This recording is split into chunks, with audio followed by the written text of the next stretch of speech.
अस्सलामुअलैकुम वरहमतुल्लाहि वबरकातुहू। दोस्तों, हज 2025 में जाने का सिलसिला हाजियों का शुरू हो चुका है और 29 तारीख से फ़्लाइटें शुरू हो चुकी हैं। इस बारे में आपको मैं कुछ और भी नई अपडेट बताऊंगा और साथ ही साथ आपको हज कमेटी की सीईओ है जो शाहनवाज साहब हैं, उनकी तरफ से एक मैसेज आया है, वो भी आपको मैं बताऊंगा इंशाल्लाह। और साथ ही साथ इसके अंदर में हम बात करेंगे एक सऊदी गवर्नमेंट की तरफ से बहुत ही अच्छी पहल है जो मक्का शरीफ के अंदर में हाजियों के लिए, जो बुज़ुर्ग हाजी रहते हैं उनके लिए बहुत अच्छा काम इस बार किया गया है। उस बारे में भी आपको बात करूंगा और उसका एक वीडियो भी आपको बताने की कोशिश करूंगा जिसके अंदर में बहुत ही अच्छा काम किया है इस बार सऊदी गवर्नमेंट ने और वहाँ के इंतजाम करने वाले लोगों ने। इस बारे में भी आपको मैं इंशाल्लाह बताऊंगा, तो बने रहिए मेरे साथ और देखिए पूरा वीडियो, तो सही जानकारी मिलेगी इंशाल्लाह। तो जो हाजी मेरे चैनल पे नए हैं प्लीज़ चैनल को सब्सक्राइब कर दें और दूसरे हाजियों तक भी ऐसी जानकारियाँ पहुँचाइए जिससे हाजियों को जानकारी मिले, या तो उनको ये मालूमात ना हो तो उनको पता चलेगी। दोस्तों, हज 2025 में जाने वाले हाजियों के लिए फ़्लाइटों का सिलसिला जाना शुरू हो चुका है और मदीना शरीफ के लिए फ़्लाइटें जाना शुरू हो चुकी हैं 29 तारीख से। और लगभग आज मैं वीडियो बना रहा हूं तो 3 तारीख है, यानी कि 4-5 दिन हो चुके हैं फ़्लाइटें जाने का सिलसिला शुरू हो चुका है। और 2-3 दिन के अंदर में जो पहले जाने वाले मदीना शरीफ के हाजी हैं उनको मक्का शरीफ भी जाना होगा 2-3 दिन के बाद, क्योंकि उनके 8 से 9 दिन मदीना शरीफ में हो जाएंगे तो वहाँ से उनको मक्का शरीफ लेकर जाया जाएगा। तो ये मक्का शरीफ हाजियों को बस के ज़रिए लेके जाया जाता है और उनको बस के ज़रिए वहाँ से उम्रा करने की नीयत करनी होती है। मस्जिद वहाँ पे एक मीकात है मदीना शरीफ के अंदर में 10-12 किलोमीटर दूर से, वहाँ से उनको मीकात मस्जिद पे ले जाया जाता है। वहाँ 2 रकात नफिल एहराम की नीयत करके नमाज पढ़नी होती है और वहाँ से हाजियों को मक्का शरीफ लेके जाया जाता है और वहाँ से हाजी अपना उम्रा और अपना हज का सफ़र भी वहाँ से मक्का शरीफ का स्टार्ट करते हैं। और दूसरी बात यह है कि मदीना शरीफ में जितने भी हाजी पहुँचे हैं उनका नुसुक कार्ड भी बनना शुरू हो चुका है। जैसे ही हाजी वहाँ पे उतरे थे उसी वक्त से पहले दिन से ही उनके नुसुक कार्ड बनना शुरू हो गए हैं। तो नुसुक कार्ड के हवाले से आपको ये मैसेज देना बहुत ज़रूरी है कि नुसुक कार्ड हज के लिए आपको बहुत ही ज़रूरी है। उसको आप जैसे ही उतरते हैं वैसे ही तुरंत ही बनवा लीजिए। और नुसुक कार्ड आपके पास आपकी बिल्डिंग में ही, आपकी होटल में ही वहाँ के लड़के आते हैं, वो आपको पूरी डिटेल्स आपके फिल करके आपका फ़ोटो निकाल के 2 दिन के बाद या 1 दिन के बाद आपको दे देते हैं। उस वक्त आपको हाजिर रहना है और ये कार्ड आपके लिए बहुत ज़रूरी है हज के लिए। तो नुसुक कार्ड का जब भी वहाँ पे आपको पता चलता है, या तो आप उनके कांटेक्ट में रहिए बिल्डिंग वालों के, अपने हाजियों के साथ, या तो जो होटल से वहाँ पे होटल वालों के साथ। तो जो बंदे नुसुक कार्ड के लिए आते हैं उनके पास से नुसुक कार्ड ज़रूर बनवा लें आप, क्योंकि नुसुक कार्ड के बगैर आपका हज वहाँ पे सऊदी में रहना मुश्किल हो जाता है। आपके पास वीज़ा की कॉपी भी रखिए, अगर खुदा न खास्ता कोई मुश्किल आ जाए तो वीज़ा भी आप दिखा सकते हैं, लेकिन नुसुक कार्ड सऊदी अरबिया में आपके लिए हज के वक्त में बहुत ज़रूरी है। तो इस चीज़ का ख़ास ख्याल रखें। और वहाँ पे जो हाजी पहुँचे हैं उनकी तरफ से मैसेज आना शुरू हो चुके हैं कि हमारा नुसुक कार्ड बन चुका है। उतरे थे उसी दिन से चालू हो गया था नुसुक कार्ड बनना, तो आप तुरंत ही जाएं। मक्का शरीफ अगर आप पहले जाने वाले हैं तो वहाँ पे भी आपकी बिल्डिंग में आएंगे 1-2 दिन में ही, और मदीना शरीफ अगर आप जाएंगे तो वहाँ से भी आपके कार्ड बनना शुरू हो जाते हैं।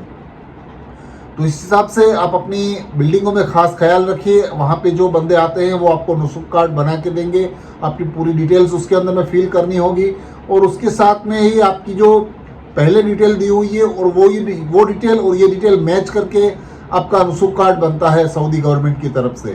तो इस चीज़ का ख़ास ख्याल रखें। और दूसरी चीज़ ये है कि हाजियों को मदीना शरीफ जो लेके जाया जाता है उनको नुसुक ऐप के अंदर में स्लॉट बुक करना होता है।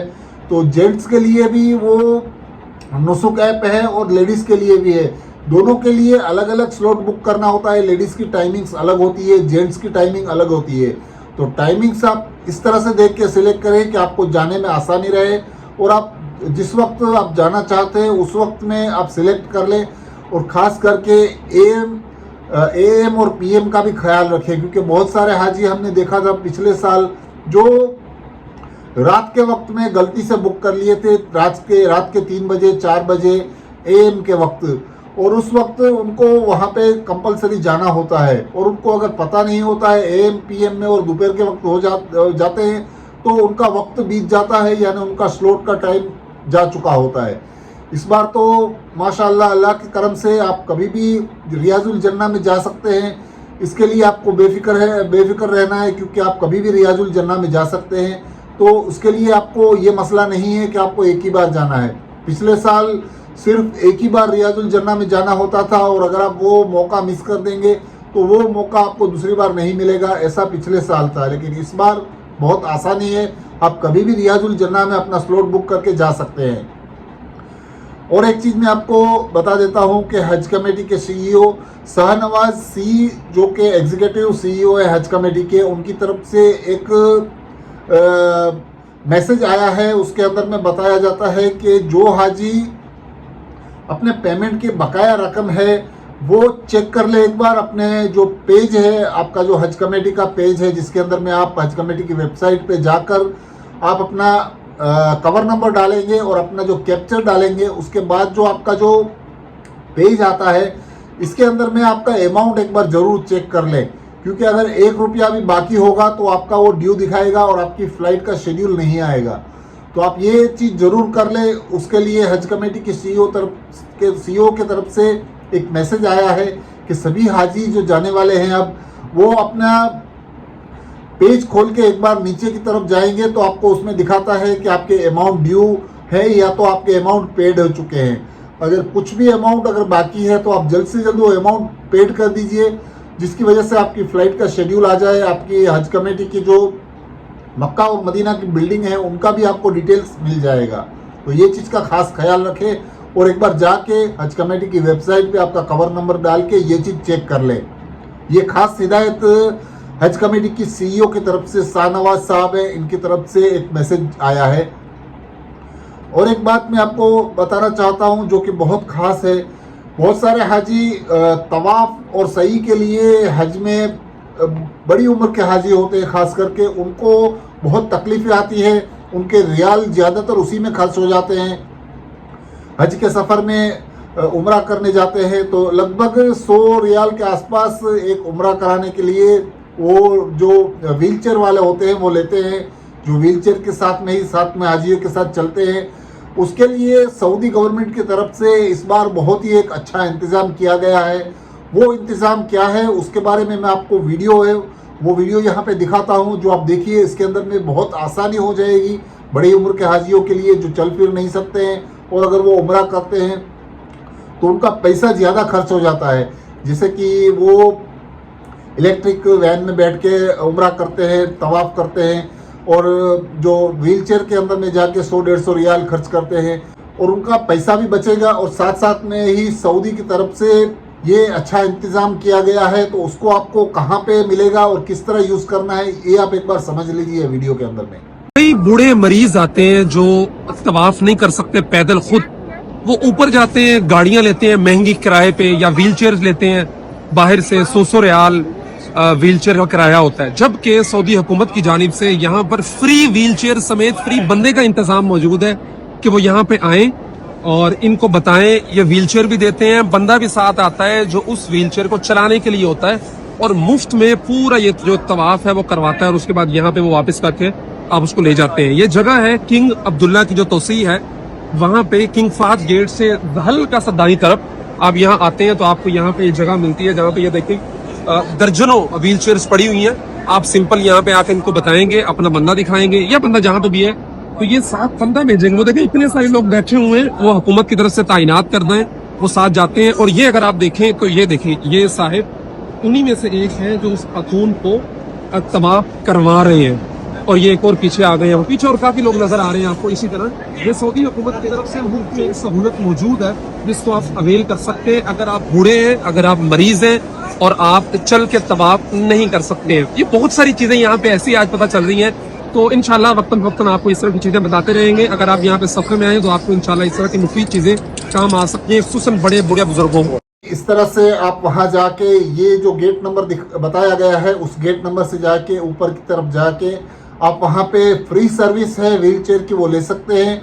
और उसके साथ में ही आपको एक बंदा भी दिया जाता है जो आपको तवाफ करवाता है, यानी बड़े बुजुर्ग बीमार हाजियों के लिए ये बहुत ही अच्छा इंतज़ाम है। और बहुत सारे हाजी सवाल करते हैं कि वेटिंग लिस्ट कब तक आएगा, वेटिंग लिस्ट अब आएंगे या नहीं आएंगे। दोस्तों, वेटिंग लिस्ट वाले जितने भी हाजी हैं उनको अपनी तैयारी रखनी है, जितने भी नज़दीक वाले नंबर हैं उनको बिल्कुल भी तैयारी रखनी है। हज कमेटी की तरफ से कभी भी वेटिंग लिस्ट आ सकता है जो कि हाजियों के लिए इंतज़ार है। तो आप इंशाल्लाह तैयारी रखिए आपकी पूरी तरह से, आपके डॉक्यूमेंट्स वगैरह हैं, आपके रिपोर्ट्स जो भी है, बाकी सब चीज़ों के लिए आप अभी तैयारी मत कीजिए, लेकिन ये सब रिपोर्ट है, कागजात हैं, उसकी तैयारी आप ज़रूर करके रखिए। क्योंकि मेरे ख्याल से ये मंडे तक भी इंशाल्लाह वेटिंग लिस्ट ज़रूर आएगी, ऐसा मेरा मानना है। क्योंकि बहुत दिन हो चुके हैं, वेटिंग लिस्ट अभी तक आई नहीं है। तो मेरा अंदाज़ा ऐसा है कि ये मंडे तक वेटिंग लिस्ट आ सकती है हज कमेटी की तरफ से। और जितने भी हाजी वेटिंग लिस्ट में हैं उनको इंतज़ार करना है आखिरी फ़्लाइट तक, कभी भी उनका नंबर आ सकता है। तो इस बार वेटिंग लिस्ट का इंतज़ार करने वाले हाजियों के लिए इंशाल्लाह मंडे तक इंतज़ार कीजिए, आपका नंबर भी ज़रूर आएगा। तो दोस्तों, यही था आज का वीडियो। अच्छा लगा है तो प्लीज़ चैनल को सब्सक्राइब कीजिए, लाइक कीजिए, शेयर कीजिए। अल्लाह हाफिज़।